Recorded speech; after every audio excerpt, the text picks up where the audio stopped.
Hello students. Now let's learn what is assets and liabilities.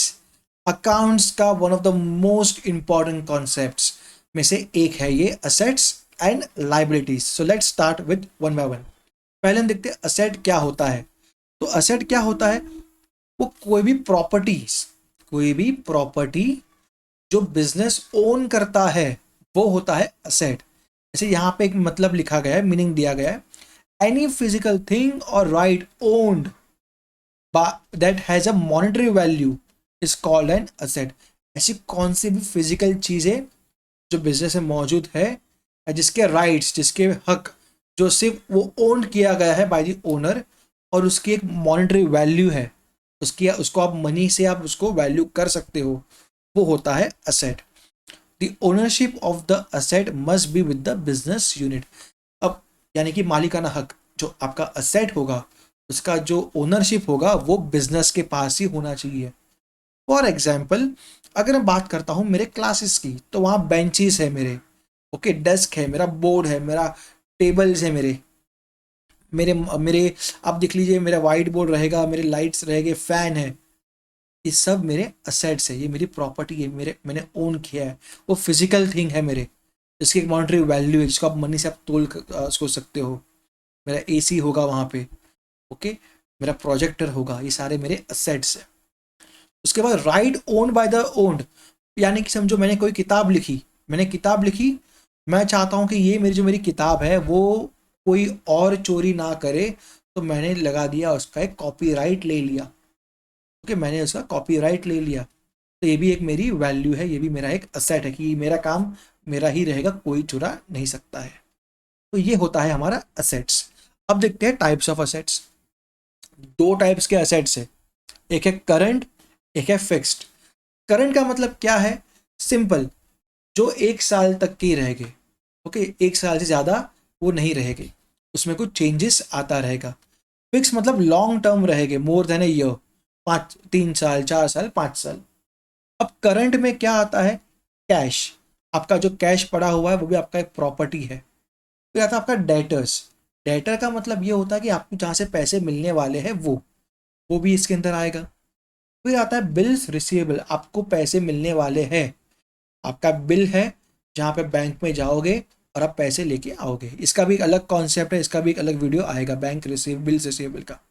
Then cash at bank, bank में पड़ा हुआ पैसा है. अगर समझो 2020 में 2 लाख पड़ा है तो 2021 में 4 लाख भी हो सकता है, तो चेंजेस आता है, उसको हम बोलते हैं करंट असेट. इन कैश में, डेटर्स में, बिल्स रिसीवेबल में, कैश एट बैंक में चेंजेस आ सकते हैं एवरी ईयर. देन देखते हैं हम लोग फिक्स्ड असेट, जो असेट हम यूज़ करते हैं लॉन्गर पीरियड के लिए, जैसे कि लैंड एंड बिल्डिंग. थोड़ी कि आप एक ज़मीन आपने परचेज किया, आपने समझो एक शहर है मुंबई, वहाँ पे आपने एक ज़मीन और एक बिल्डिंग परचेज किया, लैंड एंड बिल्डिंग. थोड़ी कि आप वही ज़मीन वही बिल्डिंग आप हर साल परचेज करोगे, नहीं. लॉन्ग टर्म आपका एक आपने इन्वेस्ट कर दिया उसके पीछे, वो आपका एक असेट है. फिर प्लांट एंड मशीनरी, आपने कोई प्लांट एंड मशीनरी इन्वेस्ट किया, आपके बिजनेस में परचेज किया, ये भी आपका एक असेट है. आप बार बार नहीं परचेज करोगे, ये काफ़ी कॉस्टली इन्वेस्टमेंट भी होते हैं, ओके, ये बार बार भी आप नहीं करोगे. फर्नीचर है, कंप्यूटर है, ये आपके फिक्स असेट आपके बिजनेस में रहेंगे. फिर आते हैं आपके गुडविल्स, आपके पेटेंट्स. गुडविल क्या होता है? आपकी एक रेपुटेशन मार्केट में, क्या आपकी जो रेपुटेशन है वो भी आपका एक असेट है. जैसे कि हम बात करते हैं टाटा ग्रुप की, तो टाटा ग्रुप की एक रेपुटेशन, एक गुडविल है मार्केट में, जिससे उनको बिजनेस मिलता है, तो वो उनका असेट है. पेटेंट्स भी एक असेट है, यानी कि आपका मैन्युफैक्चरिंग का जो तरीका है वो कोई और ना चुरा ले, ये भी आपका एक असेट है. तो ये होता है asset, property owned by the business. Next part, अब आता है लाइबिलिटीज.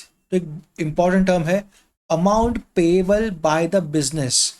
अमाउंट पेएबल, जो अमाउंट बिजनेस को पे करना बाकी है, पेएबल है टू अदर्स, उसको हम कहेंगे लाइबिलिटीज.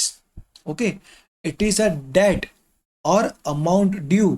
डेट मतलब लाइक अ कर्जा, या अमाउंट ड्यू, अमाउंट जो पे करना बाकी है, from the business to other for the benefit receive by the business unit.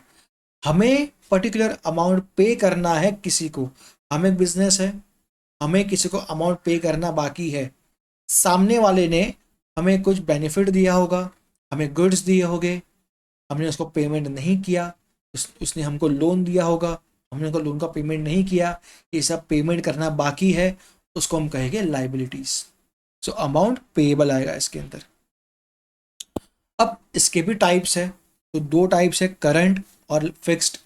Current में आप याद रखिए 1 ईयर तक का रहेगा, चेंजेस उसके अंदर आता रहेगा।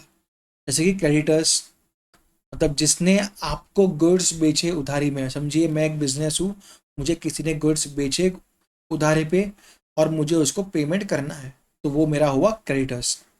देन बिल्स पेएबल, आपको बिल्स पेएबल है, बिल्स रिसीवेबल, बिल्स पेएबल क्या होगा उसका भी एक अलग से वीडियो आएगा। फिर आउटस्टैंडिंग एक्सपेंसेस, मतलब आउटस्टैंडिंग का मतलब ये बहुत अच्छा एक्सपेंस नहीं है, बच्चों को लगता है कि यार आउटस्टैंडिंग एक्सपेंस मतलब बहुत ही अच्छा expense. No, outstanding expenses means ऐसा एक्सपेंस जो पे करना बाकी है। फॉर एग्जाम्पल, आपने आपके स्टाफ को सैलरी पे नहीं किया तो आउटस्टैंडिंग सैलरी है, आपने रेंट पे नहीं किया तो आउटस्टैंडिंग रेंट है, इसको हम बोलते हैं आउटस्टैंडिंग एक्सपेंसेस।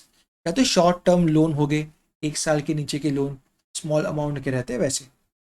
फिर आते हैं फिक्स लाइबिलिटीज, इसमें लॉन्ग टर्म कैपिटल आता है, सॉरी लॉन्ग टर्म लोन आता है, ऐसा लोन जो आपने काफ़ी सालों के लिए ले लिया, 3-4 साल, 4 साल, 5 साल, लंबे टर्म के लिए लिया। कैपिटल है, बॉन्ड्स है, जिससे आपके बिजनेस को कैपिटल मिलता है, बॉन्ड्स का अमाउंट भी आपको फ्यूचर में रिपे करना पड़ता है। कैपिटल मीन्स अमाउंट जो इन्वेस्ट किया गया बिजनेस में, ये भी आपको वापस देना पड़ता है। फॉर एग्जाम्पल, सभी दो पार्टनर्स हैं ए और बी, दोनों पार्टनर्स 2-2 लाख लेके आए बिजनेस में, बिजनेस बंद हो गया, वापस बिजनेस को, इन दोनों पार्टनर्स को उनकी जो अमाउंट है वो रिपे करनी पड़ेगी 2-2 लाख, तो अमाउंट पेएबल है वो भी, तो वो है फिक्स लाइबिलिटीज का हिस्सा बनेगा। तो ये है हमारे असेट्स और लाइबिलिटीज। आई होप आपको ये वीडियो समझ में आया हो। कोई डाउट्स है, कोई क्वेरी है, you can post in the comment section. Thank you so much.